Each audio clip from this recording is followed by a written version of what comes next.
Elena Martinez wiped down the marble countertop in the executive kitchen of Sterling Industries for the third time that morning. Her hands moved methodically, but her mind was elsewhere, processing the strange conversation she had overheard the night before. As the head of housekeeping for billionaire Marcus Sterling's penthouse office suite, she had learned to be invisible, to blend into the background like expensive wallpaper.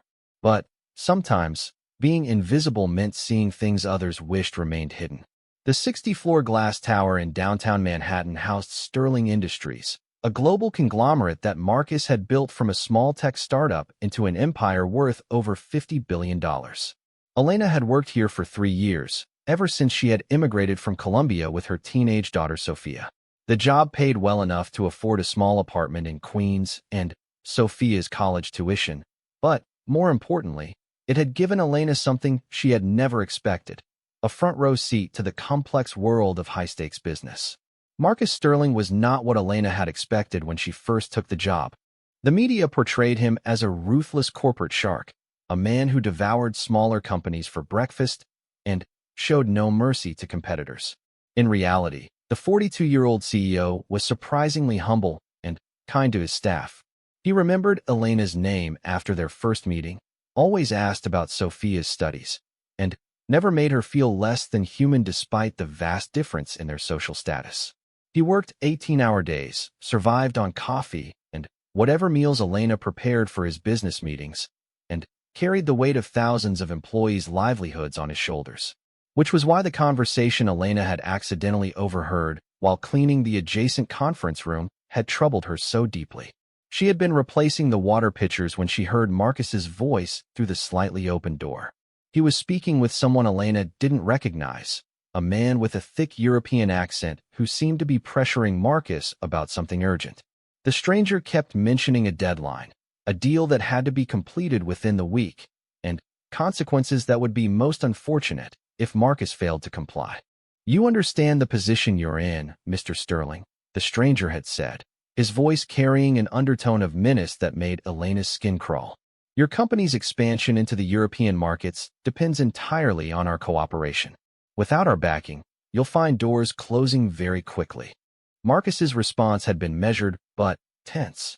"I've told you before, Victor. I need more time to review the terms. $4.2 billion is not pocket change, even for me. My board of directors expects due diligence.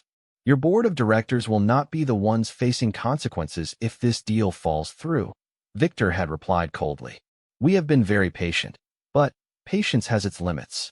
You have until Friday to sign, or we will be forced to pursue alternative methods of securing your cooperation." Elena had quickly finished her work and left the area, but the conversation haunted her. Something about the exchange felt wrong, predatory even. She had seen enough corruption in Colombia to recognize the signs of coercion when she heard them. Now, 3 days later, as she prepared the conference room for another meeting, Elena noticed that Marcus looked exhausted. Dark circles shadowed his usually bright blue eyes, and his normally impeccable appearance showed signs of stress. His expensive suit was wrinkled, his typically perfect hair was disheveled, and he had barely touched the lunch she had prepared for him. Elena was arranging documents on the conference table when she noticed something that made her freeze. Among the papers was a contract written in both English and what appeared to be Russian. The letterhead bore the logo of Volkov International, a company Elena recognized from news reports about organized crime investigations in Eastern Europe. Her limited English was sufficient to understand key phrases: acquisition, controlling interest, and, most alarmingly, liquidation of assets. Her heart began to race as she realized what she was looking at. This wasn't a legitimate business deal. This was a takeover, a sophisticated scheme to strip Marcus's company of its assets under the guise of a partnership. The $4.2 billion figure wasn't an investment. It was the estimated value of Sterling Industries' most profitable divisions, which would be sold off piece by piece once Volkov gained control. Elena's hands trembled as she continued her work, trying to appear normal while her mind raced. She thought about her own experience with corruption, how powerful men had destroyed her family's small business in Bogota through similar intimidation tactics. She had watched her father's construction company crumble under pressure from criminal organizations who demanded protection money and eventually forced him to sign over his life's work for a fraction of its worth. The parallels were unmistakable. But Marcus Sterling wasn't just another business target. He was a good man who treated his employees with respect and dignity. Under his leadership, Sterling Industries provided health insurance to all employees, including part-time workers like Elena. He had personally funded scholarship programs for employees' children and had never laid off workers during economic downturns, choosing instead to take pay cuts at the executive level. Elena knew she had to act, but she also knew the dangers of interfering with powerful criminal organizations. Victor and his associates wouldn't hesitate to eliminate anyone who threatened their plans. She had seen it happen before, had lost friends to similar circumstances in Colombia. But she also knew that if she remained silent, Marcus would lose everything he had built, and thousands of innocent employees would suffer the consequences. The sound of approaching footsteps interrupted her thoughts. Marcus entered the conference room with his assistant, Rebecca, a sharp-dressed woman in her 30s who managed his schedule with military precision. Behind them walked Viktor Volkov, the man Elena had heard 3 nights ago. He was tall and pale, with cold gray eyes that seemed to catalog every detail of his surroundings. 2 other men accompanied him, both wearing expensive suits that couldn't quite hide the bulge of concealed weapons. "Elena, could you prepare some coffee for our guests?" Marcus asked, his voice strained but polite. "Of course, Mr. Sterling," Elena replied, grateful for an excuse to remain in the room. As she busied herself with the coffee service, Elena listened carefully to the conversation. Victor wasted no time getting to the point. "I trust you've had sufficient time to review our proposal," Victor said, placing a leather briefcase on the table. "The terms remain unchanged. 4.2 billion for a controlling interest in your European operations, with full transfer of assets to our management team." Marcus shifted uncomfortably in his chair. "I've had my legal team examine the contract, and there are several clauses that concern me. The liquidation provisions seem excessive, and the timeline for asset transfer is unrealistic." Victor's smile was predatory. "Mr. Sterling, I fear you misunderstand the nature of our relationship. This is not a negotiation. This is a courtesy notification of terms that have already been decided. Your compliance is not optional." Elena nearly dropped the coffee pot she was holding. The barely veiled threat was clear, and she could see the impact it had on Marcus. His jaw tightened, and his hands clenched into fists beneath the table. "You're asking me to sign over assets worth far more than 4.2 billion, Marcus said, his voice carefully controlled. "My shareholders would never approve such a deal, and neither would the SEC. This transaction would trigger federal investigations that neither of us wants." Victor leaned back in his chair, his expression unchanged. "Your shareholders will approve whatever you recommend, and the SEC will find nothing irregular if the paperwork is properly filed. We have extensive experience in these matters, Mr. Sterling. Many successful businessmen have found our partnerships quite profitable." The implication was clear. Other executives had been coerced into similar deals, and those who had resisted had faced unpleasant consequences. Elena felt a chill run down her spine as she realized the full scope of what was happening. This wasn't just about money. It was about power and control, about criminal organizations infiltrating legitimate businesses to launder money and gain influence in American markets. Elena finished preparing the coffee and began serving it to the men around the table. As she placed a cup in front of Victor, she noticed his eyes following her movements with predatory interest. She kept her expression neutral, but internally, she was calculating distances to exits and wondering if the security cameras in the room would capture what she suspected was about to become a very dangerous situation. "Perhaps you need a more concrete understanding of the consequences of delaying this transaction," Victor continued, pulling out his phone. He scrolled through several images before turning the screen toward Marcus. "These are photographs taken this morning outside your daughter's school in Connecticut." Elena saw Marcus's face go white with rage and terror. She knew he had a daughter, Emma, who attended a prestigious private school. The implication was unmistakable. Victor's organization had conducted surveillance on Marcus's family, and was prepared to use them as leverage. "You son of a," Marcus began, but Victor cut him off with a raised hand. "Please, Mr. Sterling, let's maintain our professionalism.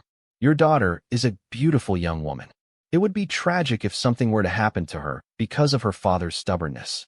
The same could be said for your ex-wife, who I understand works as a pediatric surgeon at Mount Sinai.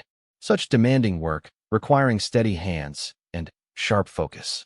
It would be terrible if stress or trauma were to affect her performance." Elena had heard enough. She quietly moved toward the door, her mind racing with plans. She needed to contact authorities, but she also knew that traditional law enforcement would be too slow to prevent immediate harm to Marcus or his family. Victor's organization clearly had resources and connections that would allow them to act quickly if they perceived any threat to their operation. As she reached the door, Victor's voice stopped her. "Ms. Martinez, isn't it? Please, don't leave on our account. In fact, I think you should hear this next part, as it concerns all of Mr. Sterling's employees." Elena turned slowly, her heart pounding. Victor's cold eyes fixed on her with the intensity of a predator that had just noticed potential prey. "You see, Mr. Sterling, your employees represent another form of leverage. Take Ms. Martinez here, a single mother, working to support her daughter's education. I understand Sophia is quite gifted, studying biochemistry at Columbia University. Such a bright future ahead of her. It would be a shame if immigration issues were to arise, or if certain information about her mother's employment status were to come to light." Elena felt the blood drain from her face. Victor had done his homework, gathering information about her family just as thoroughly as he had researched Marcus's vulnerabilities. The message was clear. No one connected to Marcus was safe from retaliation if he refused to comply. "You're making a mistake, Volkov," Marcus said, his voice deadly quiet. "Threatening my family is one thing. Threatening innocent employees crosses a line that even you should understand." Victor's laugh was genuinely amused.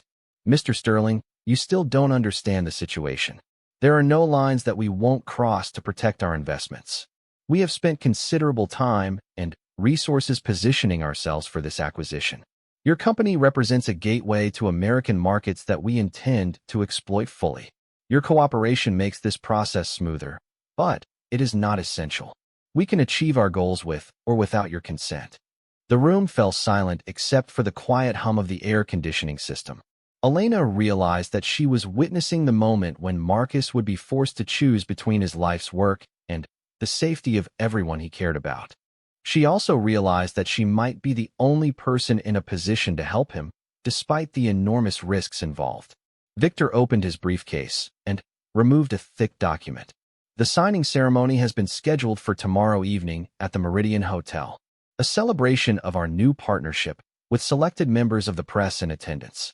Your signature on these documents will formalize the transfer of assets and mark the beginning of a very profitable relationship."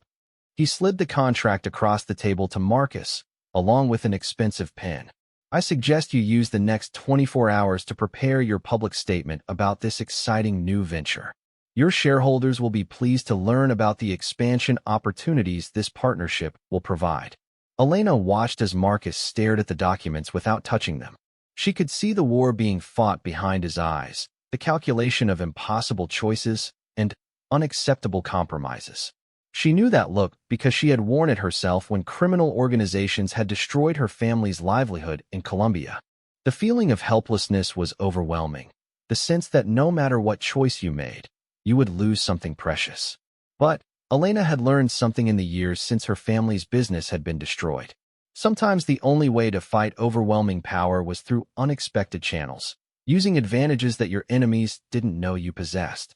Criminal organizations like Victor's succeeded because they operated in shadows, relying on their victims' isolation and fear to maintain control. But shadows could work both ways. As Victor and his associates prepared to leave, Elena made her decision.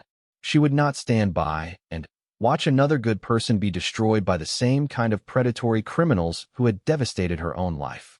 Marcus Sterling had given her and her daughter a chance for a better future in America. Now it was her turn to protect him, even if it meant risking everything she had built. "Mr. Sterling," Victor said as he stood to leave, I'll expect your call before midnight tonight to confirm the arrangements for tomorrow's ceremony. I trust you'll make the right decision for everyone involved." After Victor and his men left, the conference room felt heavy with tension and unspoken fears. Marcus sat in silence, staring at the contract as if it might spontaneously combust. Rebecca looked between her boss and Elena, clearly sensing the gravity of the situation but uncertain how to proceed. Elena's heart hammered against her ribs as she watched Rebecca gather her files and excuse herself from the conference room, leaving only Elena and Marcus in the oppressive silence that followed Victor's departure. The afternoon sunlight streaming through the floor-to-ceiling windows seemed dimmed by the weight of what had just transpired, and Elena could see that Marcus was struggling to process the magnitude of the threat he faced. "Mr. Sterling," Elena said quietly, her accented English careful and measured, "I need to speak with you about something very important." Marcus looked up from the contract, his blue eyes reflecting a mixture of exhaustion and despair that Elena recognized all too well. It was the same expression her father had worn in those final weeks before losing everything to the criminal organizations that had targeted his construction business in Bogota.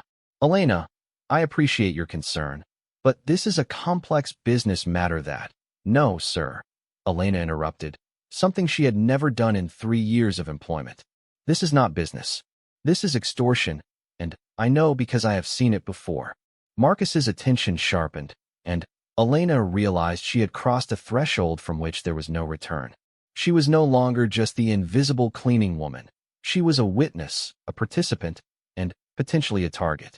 But, looking at Marcus's defeated posture, she knew she couldn't retreat now. "In Colombia, men like Viktor Volkov destroyed my family," Elena continued, moving closer to the table. "They used the same methods, the same threats, the same false promises of partnership. My father thought he could negotiate with them, thought he could find a middle ground that would satisfy everyone. By the time he realized they intended to take everything regardless of his cooperation, it was too late." Marcus leaned back in his chair, studying Elena with new interest. "You're talking about organized crime?" "I am talking about wolves who dress like businessmen," Elena replied, her voice growing stronger as she found her footing. "Viktor Volkov is not interested in partnership. He wants to strip your company like a car in a chop shop, selling the pieces to the highest bidder while using Sterling Industries as a front for money laundering." Elena moved to the conference room door and quietly turned the lock, then returned to the table. "What I am about to tell you could get us both killed, Mr. Sterling. But if we do nothing, you will lose everything anyway, and many innocent people will suffer." Marcus's expression grew grave as Elena's words sank in. "You're suggesting that Volkov International is a criminal front?" "I am suggesting nothing," Elena corrected. "I am telling you that I recognize the letterhead on those documents. Volkov International has been investigated by Interpol for connections to Russian organized crime. They specialize in acquiring legitimate businesses through intimidation and then using those businesses to launder money from drug trafficking, arms dealing, and human trafficking." Elena pulled out her phone, an older model that she had deliberately chosen for its limited tracking capabilities. "Last night, after I overheard Victor's threats, I researched everything I could find about his organization. My daughter Sophia helped me access database information through her university computer lab. She showed Marcus a series of screenshots she had captured during her research. News articles about European businesses that had been acquired by Volkov International, only to be gutted and sold off within months. Investigative reports linking Volkov operatives to the disappearances of business owners who had resisted their advances. Financial records showing patterns of money movement that experts identified as classic laundering schemes. Sophia used her biochemistry research skills to trace financial connections, Elena explained. She found that every company Volkov has partnered with has followed the same pattern. Initial acquisition, rapid liquidation of valuable assets, bankruptcy filing, and dissolution. The average timeline is 18 months from acquisition to complete destruction. Marcus studied the information with growing alarm. If this is accurate, then signing that contract would be signing Sterling Industries' death warrant. "Yes," Elena confirmed. "But refusing to sign might be signing your death warrant instead." The weight of that statement hung between them like a physical presence. Elena could see Marcus calculating odds, weighing impossible choices, trying to find a path through a maze that seemed designed to destroy him regardless of which direction he chose. There has to be another option, Marcus said finally. Law enforcement, the FBI, federal prosecutors. Elena shook her head sadly. Mr. Sterling, men like Victor do not operate without protection. They have money, they have connections, and they have people in positions of authority who make sure investigations disappear or get delayed until it is too late. Even if you could prove their criminal connections, how long would that take? Days? Weeks? Months? Victor has made it clear that your family's safety depends on your compliance by tomorrow evening. Marcus ran his hands through his hair, a gesture Elena had seen him make countless times during stressful board meetings. But this was different. This was the body language of a man facing the complete destruction of everything he had built over 20 years of relentless work. So what are you suggesting? Marcus asked. That I simply accept defeat? That I hand over my company to criminals and hope they keep their word about not harming my family? I am suggesting that we find a way to turn the trap back on them, Elena replied, her voice carrying a determination that surprised even her. In Colombia, I learned that sometimes the only way to fight corruption is with information and unexpected alliances. Victor believes he has all the power because he has money and violence. But he does not have something that we do have, which is, Elena smiled for the first time since the conversation began. Invisibility. Victor sees you as the only threat because you are the only person he considers important enough to notice. He does not see the cleaning woman, the security guards, the maintenance workers, the administrative assistants. We are background noise to him, which makes us the perfect weapons against him. Marcus leaned forward, intrigued despite his desperate situation. What exactly do you have in mind? Elena pulled out a small notebook from her cleaning cart, one she had used for the past 3 years to keep track of office schedules and maintenance needs. But now it would serve a different purpose. For 3 years, I have observed everything that happens in this building, Elena began. I know which executives arrive early, which ones stay late, which ones have secret meetings they think nobody notices. I know about the security protocols, the camera blind spots, the server room access codes that Rebecca thinks she keeps secret. I know about the emergency exits, the service elevators, the building maintenance schedules. She flipped through pages of careful notes, written in a mixture of English and Spanish. More importantly, I know about the people who work in this building. The security guard Carlos who sends money to his sick mother in El Salvador. The night janitor Miguel who has 3 children and works 2 jobs to support them. The IT technician Sarah who helped me set up a laptop for Sophia's online classes. These are good people, Mr. Sterling, and they will help us if we ask them properly. Marcus was beginning to see the outline of Elena's thinking. You're talking about using the support staff as an intelligence network. I am talking about using people that Victor will never suspect or notice to gather information and disrupt his plans, Elena corrected. But first, we need to understand exactly what those plans are and when they intend to implement them. Elena opened her notebook to a fresh page and began sketching a timeline. Tomorrow evening is the signing ceremony at the Meridian Hotel. But Victor will not wait until then to secure his position. If I were planning this operation, I would have backup plans already in place. Teams positioned near your daughter's school, surveillance on your ex-wife's hospital, monitoring of your personal residence. Marcus nodded grimly. They've already demonstrated that they know about Emma and Patricia. What makes you think we can move faster than they can react? Because they are thinking like businessmen, not like survivors, Elena replied. Victor expects you to behave like a rational executive, weighing costs and benefits, trying to negotiate the best possible terms under the circumstances. He does not expect you to behave like someone who has nothing left to lose. Elena's phone buzzed with a text message. She glanced at it, and her expression grew tense. Sophia is here in the building. I asked her to come because we will need her technical skills for what I have in mind. Elena, I can't ask you to involve your daughter in this. It's too dangerous. Mr. Sterling, my daughter is already involved whether we like it or not. Victor made that clear when he mentioned her by name. The choice is not whether to put her at risk. The choice is whether to let her be a victim or help her become part of the solution. Before Marcus could respond, There was a soft knock at the conference room door. Elena unlocked it to admit a young woman who bore a strong resemblance to her mother, but carried herself with the confidence of someone who had grown up navigating between two worlds. Sofia Martinez was 20 years old, studying biochemistry at Columbia University on a combination of scholarships and her mother's sacrifice. She had inherited Elena's intelligence and determination, but she had also acquired something Elena had never had access to: advanced technical knowledge and the fearlessness that came with being young and believing that problems existed to be solved. "Mama," Sofia said in Spanish, then switched to English as she noticed Marcus. "Mr. Sterling, I'm sorry for the circumstances, but I think I can help you." Sofia pulled out a tablet and showed them a series of documents she had accessed through academic databases. "I used my research privileges to dig deeper into Volkov International's financial structure. They're not just a front for organized crime. They're the operational arm of a much larger network that includes legitimate businesses, offshore shell companies, and political connections that reach into several European governments."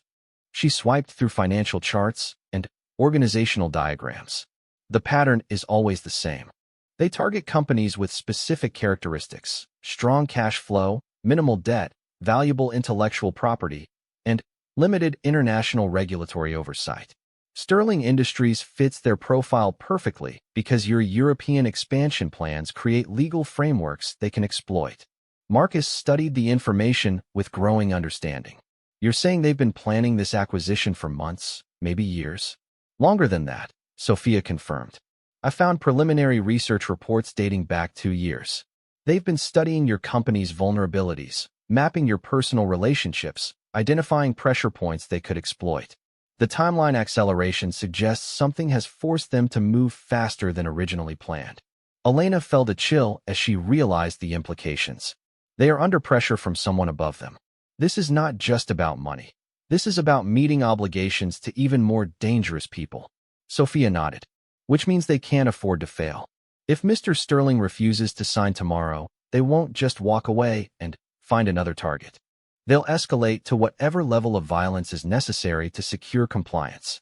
The three of them sat in silence for a moment, absorbing the full gravity of the situation.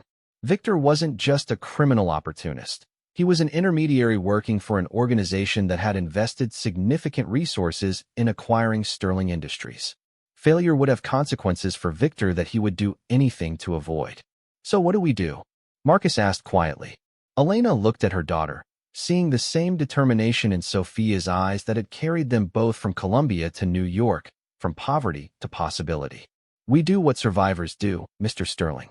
We make them think they are winning right up until the moment we destroy them." Sofia opened a new application on her tablet. "I've been thinking about this since Mama called me last night. Victor's operation depends on maintaining the appearance of legitimacy. The signing ceremony tomorrow is crucial because it creates a public record of voluntary cooperation. Without that, any future asset transfers would be subject to intense scrutiny." She pulled up architectural blueprints of the Meridian Hotel. "I accessed these through the university's engineering database. If we can disrupt the ceremony in a way that exposes Victor's true nature, we turn his own publicity strategy against him." Elena leaned forward, studying the hotel layout. "What kind of disruption?" "The kind that involves recording equipment, planted evidence, and a very public revelation of Victor's connections to organized crime." Sofia replied with a slight smile. "But we'll need help from people who have access to the hotel's security systems, catering staff, and media contacts." Marcus was beginning to see the outline of their plan. "You want to use the signing ceremony as a trap." "I want to use Victor's confidence against him," Elena corrected. "He believes he has won because he has never encountered opposition he could not overcome through money or violence. But he has never faced an opponent who was willing to sacrifice everything to stop him." Sofia showed them a detailed timeline she had developed. "The plan requires precise coordination, multiple backup strategies, and acceptance that we might not all survive if things go wrong. But if it works, we don't just save Sterling Industries. We expose an entire criminal network and prevent them from targeting other victims." Elena looked at Marcus, seeing in his expression the same mixture of fear and determination that she remembered from her own family's crisis years ago. The difference was that this time, they had advance warning, they had allies, and they had a chance to fight back.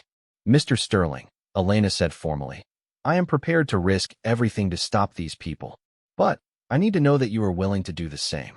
This plan requires you to trust people you have never noticed, to take actions that go against every business instinct you have developed, and to accept that the only way to save your company might be to put it in greater danger than it has ever faced." Marcus stood and walked to the window, looking out over the city where he had built his empire from nothing. Elena could see the weight of responsibility on his shoulders, the burden of knowing that his decision would affect thousands of employees, millions of shareholders, and the family members who depended on him for protection. The next 18 hours passed in a blur of careful preparation and mounting tension. Elena had barely slept, spending the night coordinating with a network of Sterling Industries employees who she had never imagined could become allies in corporate espionage. But, as Sophia had predicted, when presented with the truth about Victor's intentions and the threat to their livelihoods, the building's support staff had rallied with surprising unanimity. Carlos Mendez, the night security supervisor, had been the first to volunteer his assistance after Elena explained the situation in rapid Spanish during his midnight rounds. Carlos had worked security for 15 years and had developed an informal intelligence network among the building's maintenance staff that Elena had never fully appreciated. Within hours, he had confirmed Elena's suspicions about Victor's surveillance operations and identified several suspicious individuals who had been conducting reconnaissance around the building. "They're professionals," Carlos had reported during a 3 a.m. meeting in the building's loading dock. "But they're focused on executive-level targets. They're not paying attention to service entrances, maintenance schedules, or staff movements. They see us, but they don't really see us, you know?" Elena knew exactly what he meant. It was the same selective blindness that had allowed her to overhear Victor's initial threats, the assumption that people in service positions were essentially invisible unless they directly interfered with important business. Miguel Santos, the lead janitor, had provided access to master keys and detailed knowledge of the building's hidden spaces.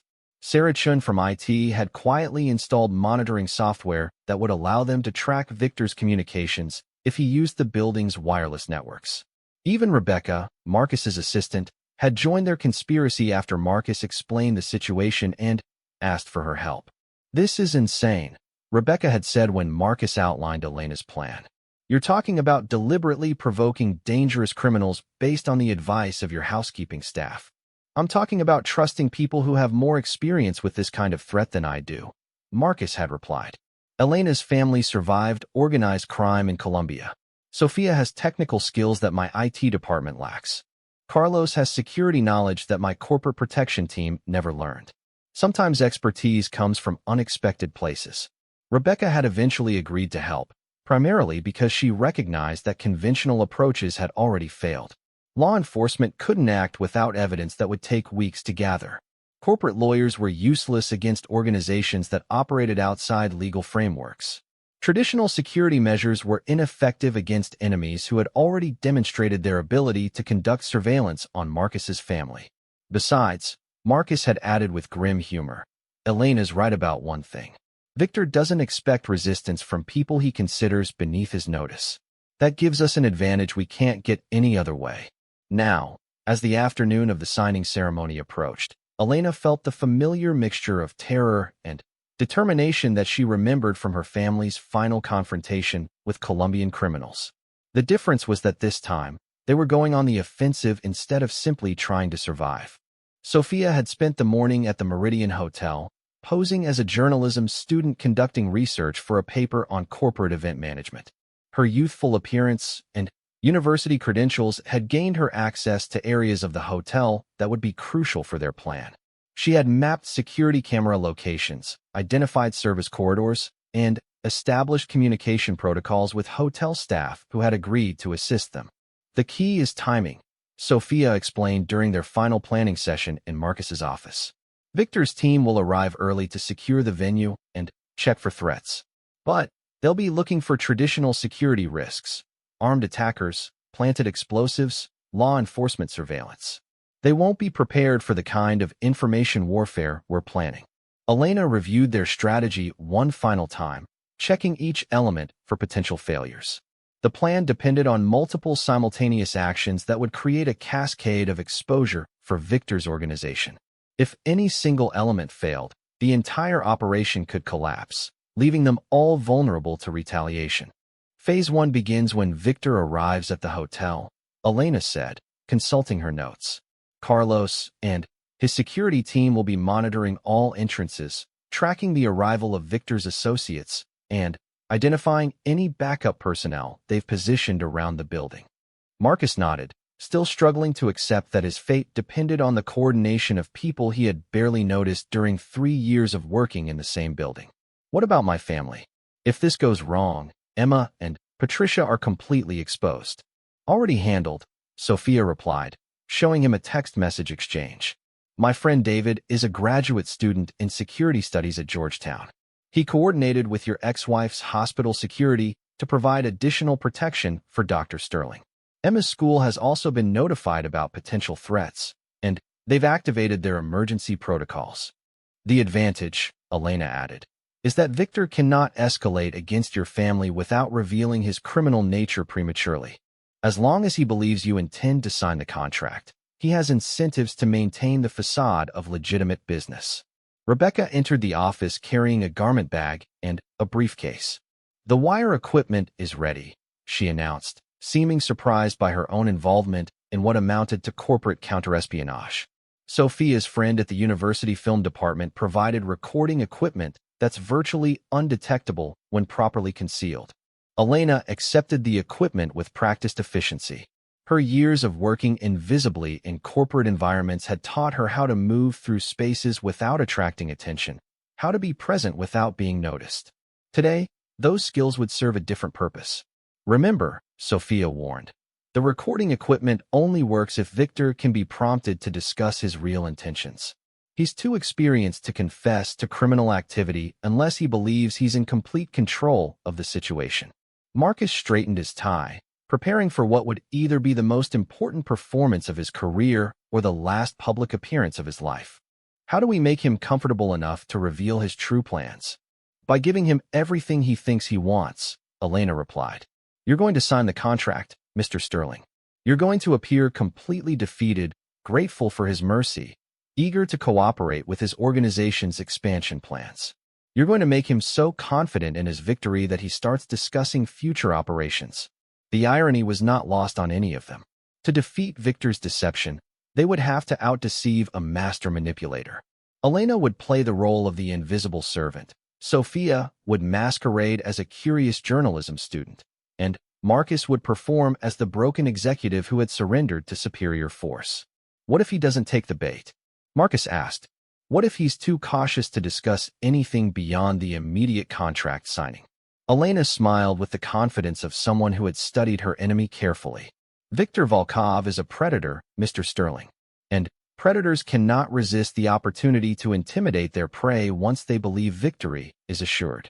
He will want to explain how helpless you are, how powerful his organization is, how many other victims he has successfully conquered. It is not enough for him to win. He must demonstrate his superiority. Sophia checked her phone, confirming that all team members were in position. The hotel staff is ready.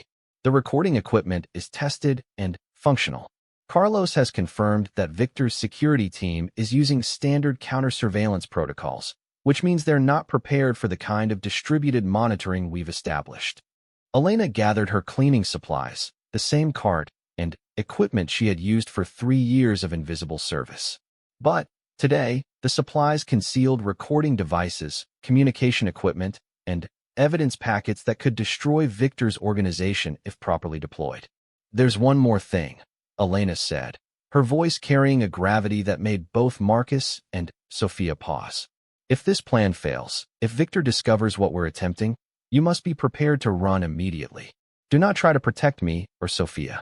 Do not attempt to negotiate or explain. Get to the emergency exits that Carlos has identified and disappear until law enforcement can provide protection. Marcus started to protest, but Elena cut him off. Mr. Sterling, Sophia, and I chose to take this risk because we believe it is the right thing to do. But we also chose it because we understand the consequences better than you do. Men like Victor do not leave witnesses when their operations are exposed. If we fail tonight, the best thing you can do for us is to survive and make sure our deaths serve some purpose. The weight of that statement settled over them like a shroud. Sophia reached over and squeezed her mother's hand, a gesture that carried 20 years of shared struggles and mutual support. Marcus looked at both women with an expression that mixed gratitude, guilt, and desperate hope. I still can't believe I'm trusting my company and my life to a plan developed by my housekeeping staff, Marcus said with a weak smile. Your housekeeping staff has more experience with corruption than your entire board of directors, Elena replied. Sometimes the best teachers are the ones who have survived the lessons you're just beginning to learn.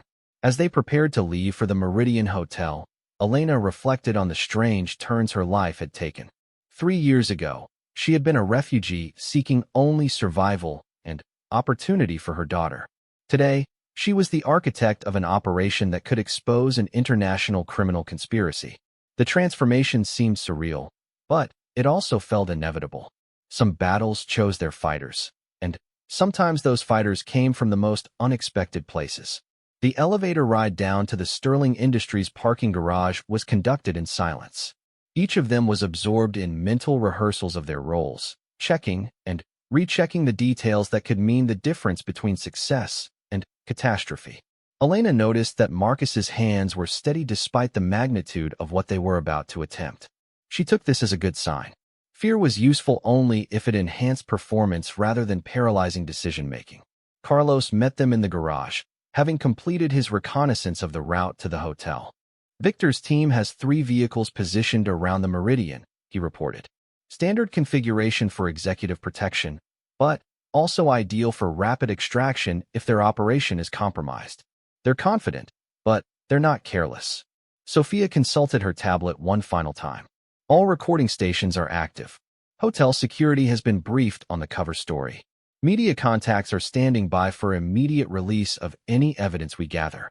Everything is as ready as it can be. Elena looked at the faces around her, seeing in each one the same determination that had carried her family from Colombia to this moment. These people had chosen to risk everything for someone else's battle, motivated by nothing more than the belief that some things were worth fighting for regardless of the personal cost.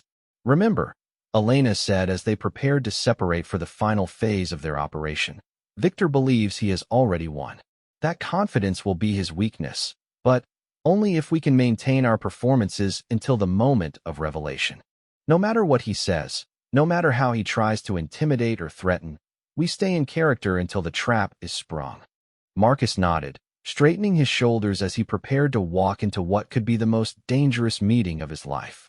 Elena, if we survive this, I want you to know that I'll never again underestimate the value of people I've been taking for granted. If we survive this, Mr. Sterling, you will have more important things to worry about than my feelings, Elena replied. Now let's go show Viktor Volkov what happens when he underestimates the wrong people. The Meridian Hotel's grand ballroom sparkled with crystal chandeliers and polished marble, creating an atmosphere of luxury that perfectly suited Viktor Volkov's preference for conducting business with theatrical flourish. Elena moved through the space with practiced invisibility, her housekeeping cart providing perfect camouflage as she positioned recording equipment in locations that Victor's security team had overlooked during their sweep of the venue.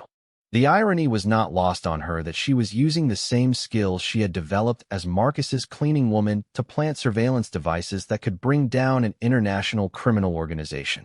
Her hands remained steady as she attached microtransmitters to floral arrangements, hidden cameras behind decorative mirrors, and audio receivers within the ornate molding that surrounded the room's perimeter. Sophia had arrived an hour earlier, posing as a journalism student documenting corporate events for her thesis. Her youthful appearance and university credentials had gained her access to areas where Victor's security team was positioned, allowing her to map their communication protocols and identify blind spots in their surveillance network. She moved through the hotel's service corridors with the confidence of someone who belonged there, gathering intelligence that would prove crucial when their operation reached its critical phase. Phase 1 is complete. Sophia whispered into her concealed microphone, using the communication system that Carlos had established with assistance from Sterling Industries' IT department. Target has arrived with 6 associates. Standard close protection formation, but they're focused on traditional threat assessment. They're not looking for the kind of distributed surveillance we've implemented. Elena acknowledged the report as she made final adjustments to the recording equipment concealed in the ballroom's serving station. The devices were military-grade, provided by one of Sophia's university connections who specialized in investigative journalism technology. If Victor could be prompted to discuss his organization's operations, every word would be captured in courtroom-quality audio and video. Marcus arrived precisely on schedule, his appearance perfectly calibrated to suggest a man who had accepted defeat but was attempting to maintain dignity and surrender. His expensive suit was impeccably tailored, his posture was confident, but Elena could see the subtle signs of stress that only someone who had observed him closely for 3 years would notice. The slight tremor in his left hand, the way he checked his phone more frequently than usual, the almost imperceptible tension around his eyes that suggested he was operating on minimal sleep and maximum anxiety. Mr. Sterling. Victor greeted him with predatory satisfaction, his cold gray eyes reflecting the triumph of a hunter who had successfully cornered his prey. I trust you've had sufficient time to prepare for our ceremony this evening. Marcus's response was perfectly pitched, conveying resignation without complete capitulation. I've reviewed the documents with my legal team. The terms are acceptable, given the circumstances you've outlined. Elena continued her cleaning duties, moving close enough to the main table to activate the primary recording station while remaining far enough away to avoid drawing attention from Victor's security personnel. She had studied their positions during the afternoon setup, noting that they focused their attention on access points, potential weapon concealment areas, and obvious surveillance positions. None of them paid any attention to the hotel service staff, treating them as part of the background environment.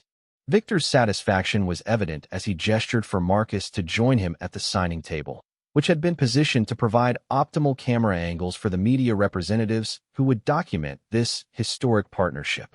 Elena recognized the setup as pure theater designed to create legal evidence of voluntary cooperation that would make it difficult for Marcus to later claim coercion. Before we proceed with the formalities, Victor said, pouring expensive champagne for both of them, I think it's appropriate to discuss the future of our relationship. Sterling Industries represents only the beginning of our expansion into American markets.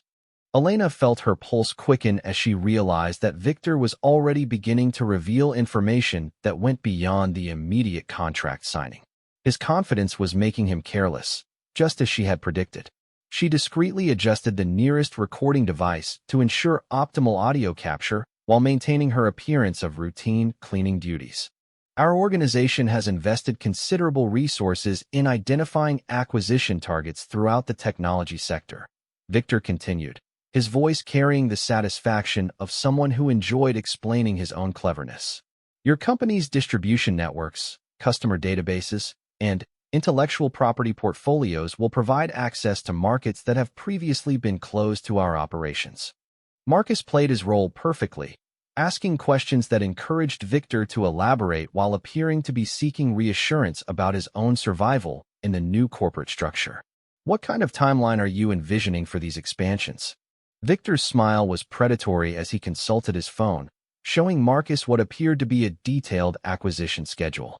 We've already initiated preliminary investigations of 17 companies that match our criteria. Tech firms, primarily, with strong cash flows and minimal regulatory oversight.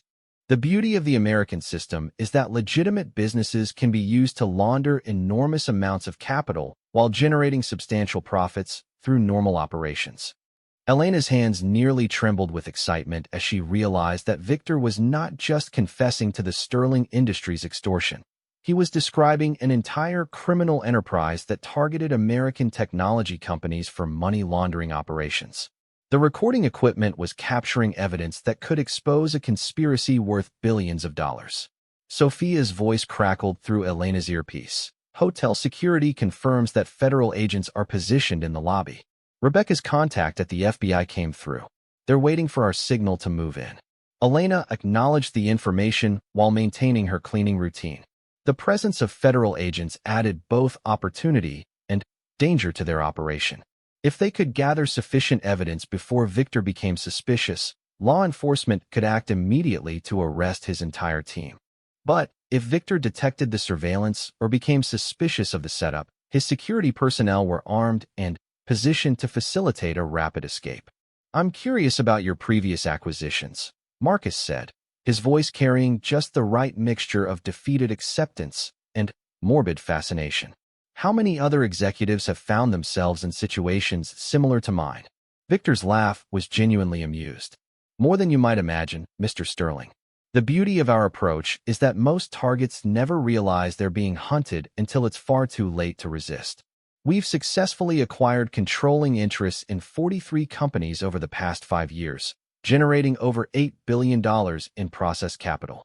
Elena felt a surge of triumph as Victor continued to incriminate himself and his organization.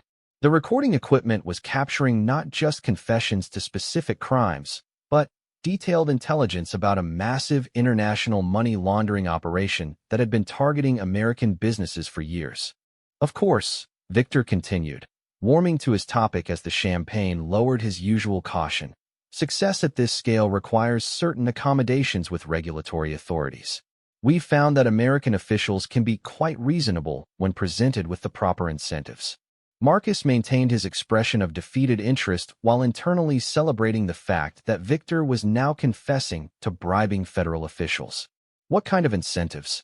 Victor's response was interrupted by the arrival of his assistant, a severe-looking woman who whispered something urgent in his ear. Elena noticed that Victor's expression changed immediately, his predatory satisfaction replaced by sharp alertness that suggested he had received disturbing news. "Excuse me for a moment," Victor said to Marcus, stepping away from the table to conduct a whispered conversation with his assistant. Elena strained to overhear their exchange while continuing her cleaning duties, but they were speaking in Russian and keeping their voices too low for clear audio capture. Sophia's voice came through Elena's earpiece again. "Something's wrong. Victor's security team is getting agitated. They're checking communications equipment and repositioning around the exits." Elena felt a chill of fear as she realized that their operation might have been detected. Victor's organization was too experienced to remain unaware of surveillance indefinitely, and something had clearly triggered their suspicions. She began calculating distances to the emergency exits that Carlos had identified, preparing for the possibility that they would need to abort the mission and escape before Victor's team could neutralize them. Victor returned to the table, but his demeanor had changed completely. The confident predator was gone, replaced by a cautious professional who was reassessing potential threats. His eyes moved systematically around the room, cataloging personnel and positions with the intensity of someone who had suddenly realized he might be walking into a trap. "Mr. Sterling," Victor said quietly, "I've just received some information that requires clarification. My security team has detected unusual electronic activity in this venue. Activity that suggests the presence of recording equipment." Elena's heart hammered against her ribs as Victor's cold gaze swept across the room, pausing momentarily on each member of the hotel's service staff. She forced herself to continue cleaning, knowing that any change in behavior could expose her role in the surveillance operation.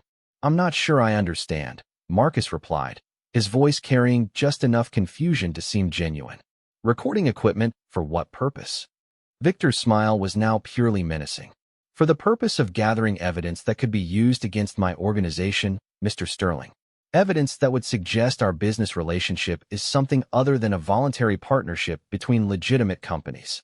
Elena realized that their carefully planned operation was about to collapse into violence. Victor's security team was already moving to secure the room's exits, and she could see weapons being discreetly positioned beneath suit jackets. If federal agents were indeed waiting in the hotel lobby, they needed to move immediately before Victor's team could initiate their escape protocols. "Sophia," Elena whispered into her concealed microphone, "activate the emergency signal now. All recording stations, full transmission to federal receivers. Execute immediately." Victor's attention snapped toward Elena as he caught the movement of her lips.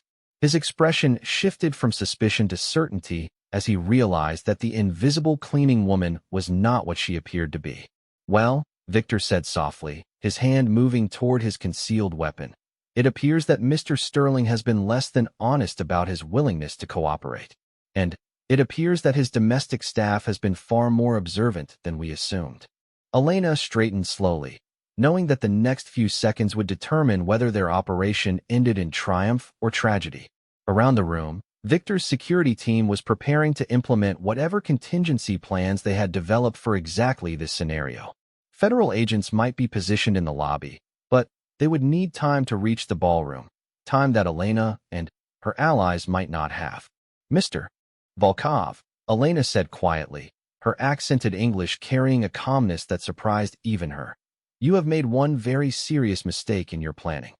The next 30 seconds unfolded with the lethal precision of a chess match between grandmasters, each move calculated to gain maximum advantage while minimizing exposure to catastrophic loss. Elena watched Victor's eyes dart between her, Marcus, and the ballroom's multiple exit points as he rapidly recalculated odds that had suddenly shifted against him.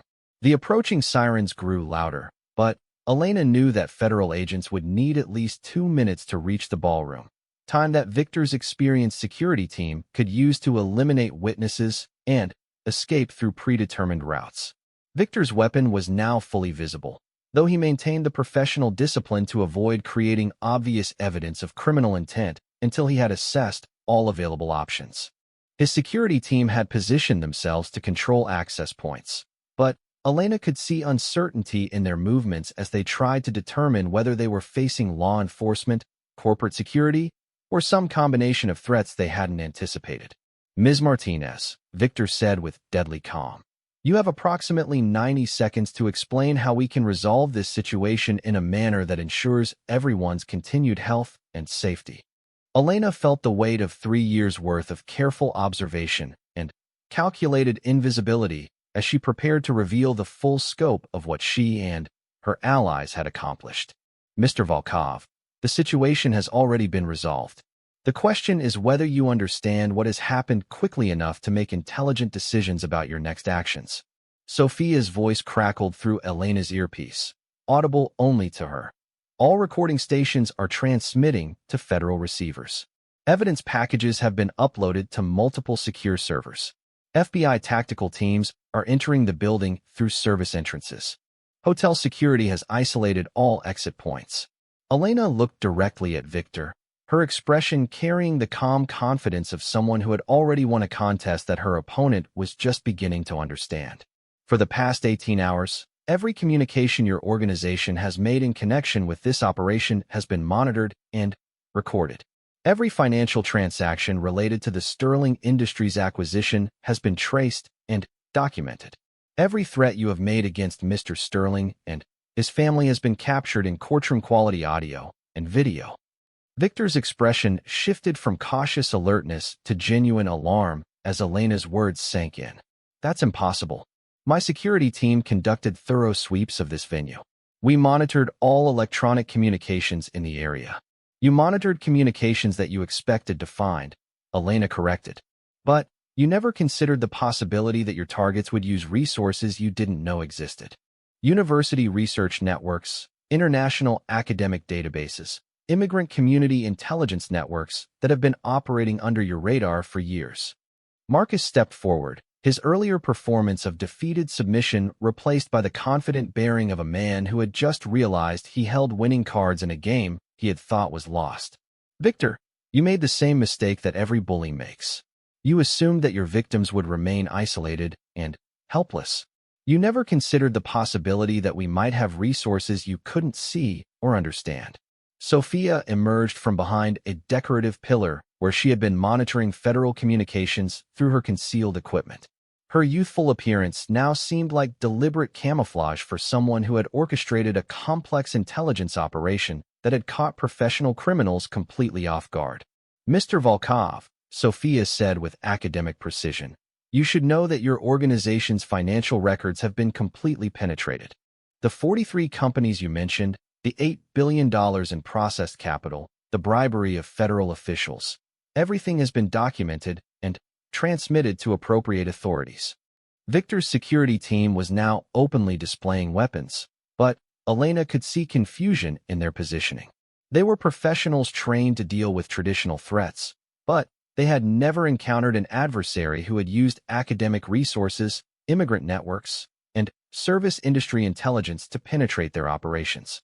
"You're bluffing," Victor said, but uncertainty was creeping into his voice. "Even if you managed to gather some evidence, it would take weeks to verify and months to prosecute. My organization has resources you can't possibly match." Elena reached into her cleaning cart and withdrew a tablet that displayed real-time feeds from the recording equipment they had positioned throughout the ballroom. Victor's confessions, his detailed descriptions of criminal operations, his threats against Marcus and his family.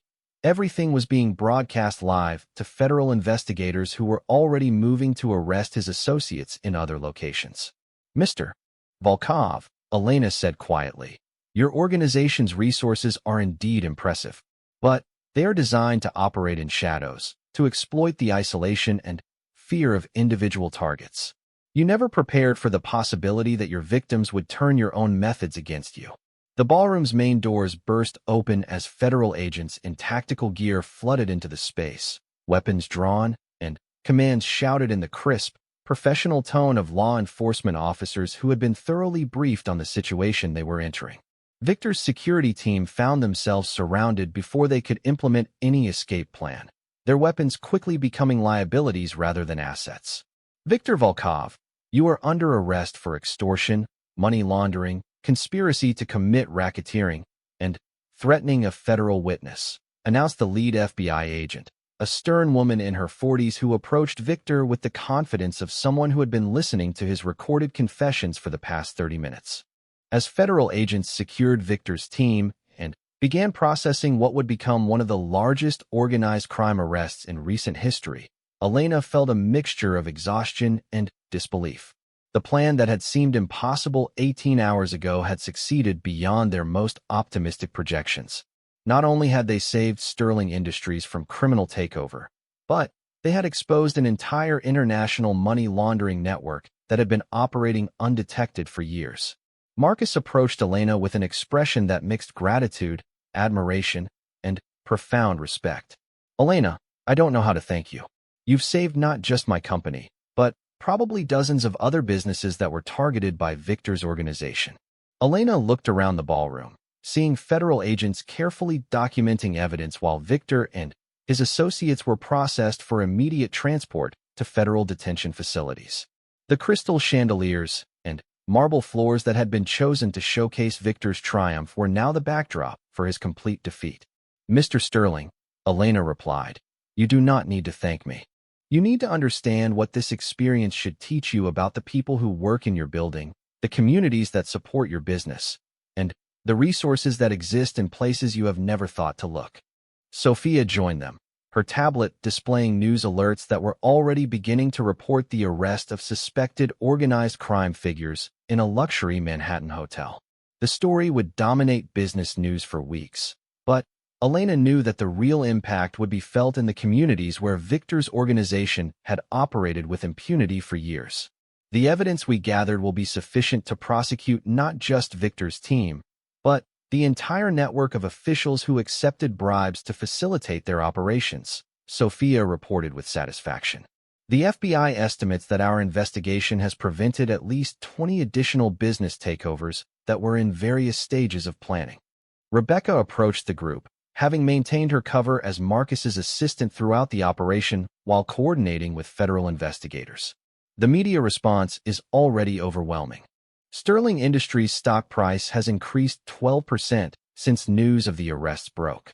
Investors are calling this a demonstration of corporate integrity that they rarely see in today's business environment." Elena smiled at the irony. Victor's attempt to destroy Sterling Industries had instead made it stronger, while his confidence in his own superior intelligence had led to the destruction of his criminal empire. The invisible people he had dismissed as irrelevant had proven to be the most dangerous enemies he had ever faced. 6 months later, Elena stood in the same conference room where she had first overheard Victor's threats, but her role in the building had changed completely. Marcus had offered her a position in corporate security, recognizing that her skills in observation and intelligence gathering were far more valuable than her cleaning abilities. She had accepted, but only on the condition that Sterling Industries establish formal programs to utilize the knowledge and perspectives of all employees, regardless of their position in the corporate hierarchy. Sophia had graduated summa cum laude and accepted a position with the FBI's Financial Crimes Division, where her technical skills and understanding of international criminal networks made her an invaluable asset in ongoing investigations. The takedown of Victor's organization had led to arrests in 7 countries and the recovery of over $3 billion in laundered assets. Viktor Volkov had been sentenced to 25 years in federal prison after pleading guilty to racketeering charges in exchange for cooperation with ongoing investigations. His testimony had exposed corruption networks that reached into the highest levels of several European governments, triggering international investigations that were still unfolding. Marcus had transformed Sterling Industries' corporate culture to emphasize the value of diverse perspectives and unconventional intelligence sources. The company's security protocols now included input from employees at every level, recognizing that the most effective early warning systems often came from people who were closest to day-to-day operations. Elena, Marcus said as she finished reviewing security reports in the conference room, "I've been thinking about something you said during the operation. You mentioned that invisible people hear everything, see everything, and record everything. I'm beginning to understand that invisibility can be a choice rather than just a circumstance." Elena looked out the window at the Manhattan skyline, thinking about the journey that had brought her from a Colombian refugee to a key figure in one of the most significant organized crime prosecutions in recent history. "Mr. Sterling, invisibility is only useful if you know when to become visible. The key is choosing your moments carefully and making sure that when you step into the light, you're prepared to win whatever battle you've chosen to fight." Sophia entered the conference room carrying a tablet displaying news reports about additional arrests in the ongoing investigation. "Mama, the Justice Department just announced that Victor's cooperation has led to indictments of organized crime figures in 12 countries. They're calling it the most significant blow to international money laundering networks in decades." Elena hugged her daughter, reflecting on how their decision to fight back against impossible odds had not only saved their own lives but had protected countless other potential victims from the predatory criminals who had seemed unstoppable just months ago. "You know what the most satisfying part of this is?" Elena asked Marcus as they watched news coverage of the latest arrests. "What's that?"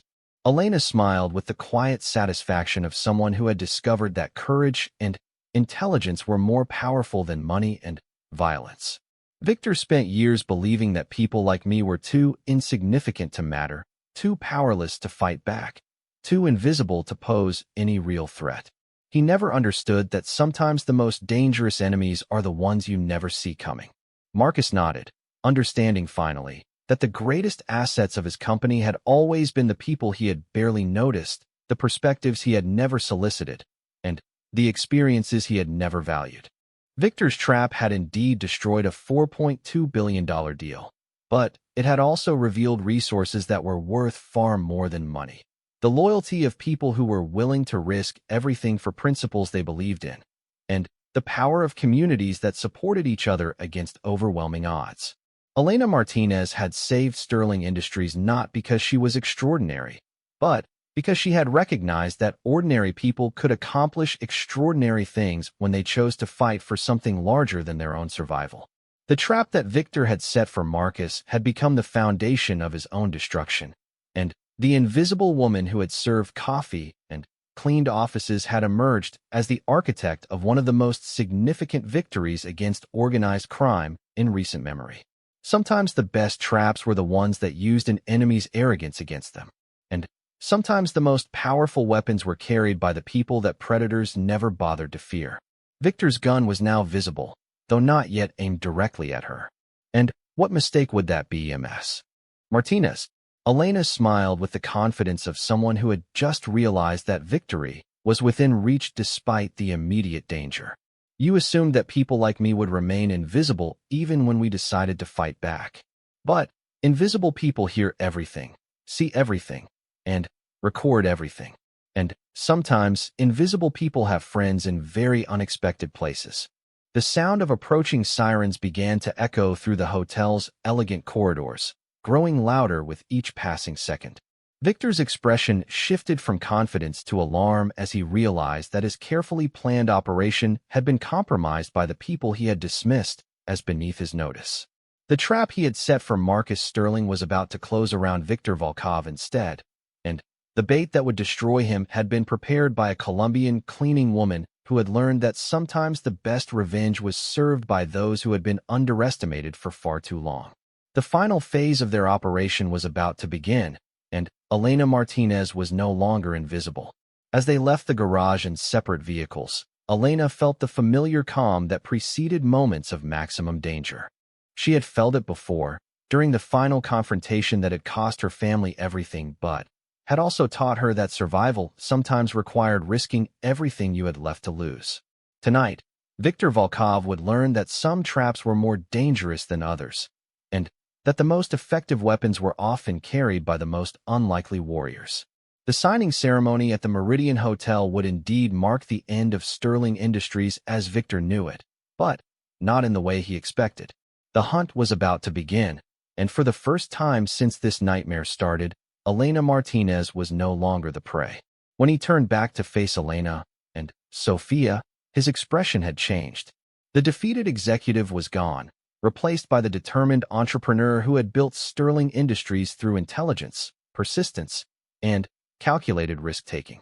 "Tell me exactly what you need," Marcus said quietly, "and let's destroy these bastards before they destroy us."